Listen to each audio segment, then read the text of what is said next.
There is a silence here, heavy enough to crush the spirit.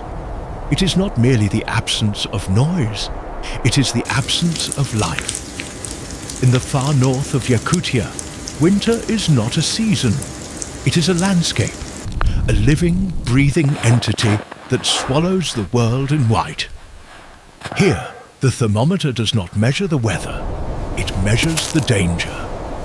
At -50, the moisture in your breath turns to ice crystals instantly. At -54, as it is today, even the steel of a machine can snap like glass. In this realm, survival is not a sport, it is a daily ritual. Inside the cabin, the day begins in darkness. This is the home of Afanasy. He has lived on this frozen river for 60 years. Today, the larder is empty. The river, locked beneath 2 meters of solid ice, holds the only promise of a meal. The cold greets him like an old adversary. But he does not shiver. To shiver is to admit fear. He tightens his scarf and steps into the white void. Today he must fish. Today he must survive.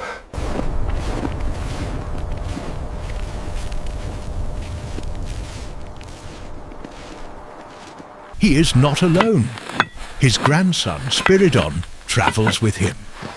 In this culture, knowledge is not written in books. It is passed from hand to hand, from the old to the young. If the boy does not learn to read the ice now, he will not survive when the elder is gone. The engine coughs. In these temperatures, metal contracts and oil turns to a thick gel. Patience is the first rule of the Arctic.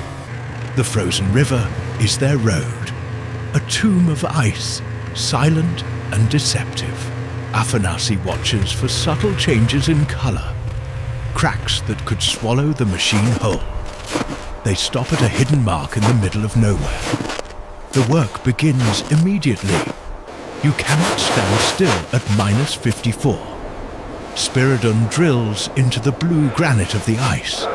He must work hard enough to stay warm, but not hard enough to sweat. Here, sweat is dangerous. If you stop moving, the moisture freezes against your skin. It is a delicate, deadly balance.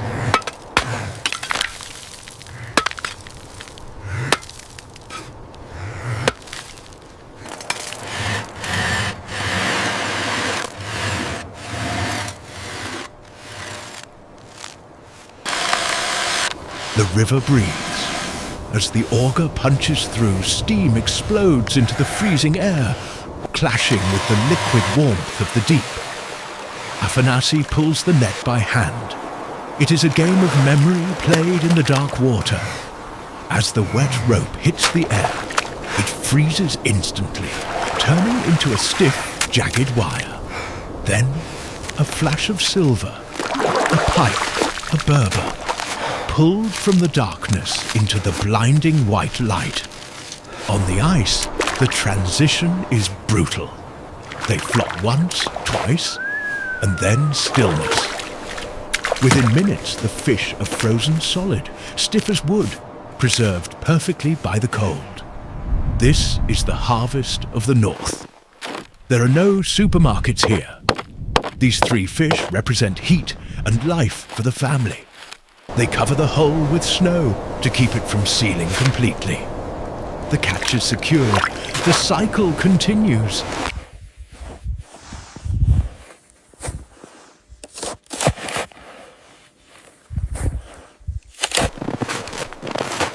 The work is done, but the body needs fuel.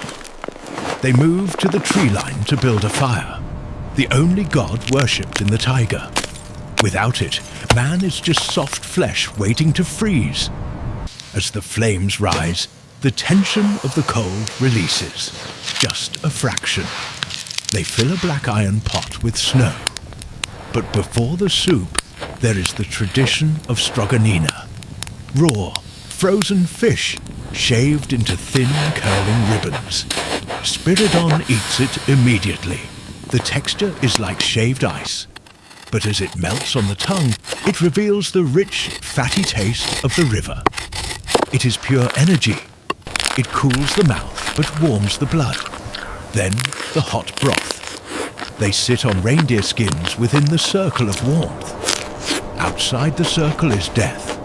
Inside is the fire, the food, and the kinship. In the most inhospitable place on earth, a hot meal feels like a miracle.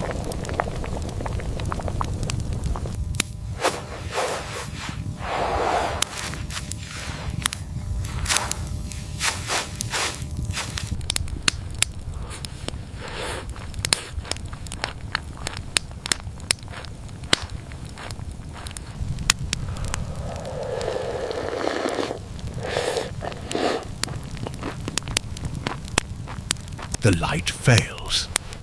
In the north, the day is merely a brief interruption of the night.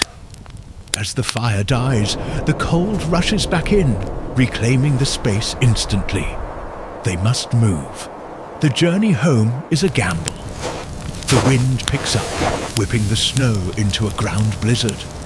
Visibility drops to nothing. Afanasy squints, reading the faint shadows of snowdrifts to keep their path. If the sled tips, they lose the food. If the machine fails, there is no walking home. The cold bites harder now, seeking any gap in the fur. The elder knows the way. He navigates not by sight, but by feeling the land beneath the tracks. Through the swirling whiteout, a single yellow square appears. The cabin window. A beacon. They arrive.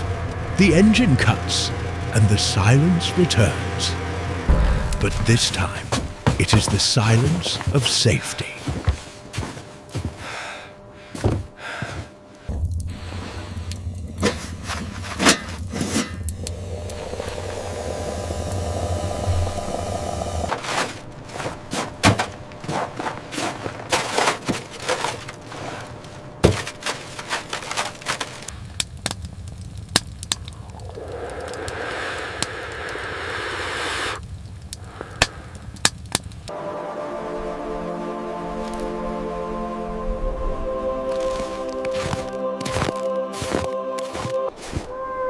In the world's coldest land, survival is not an act of defiance. It is a way of life.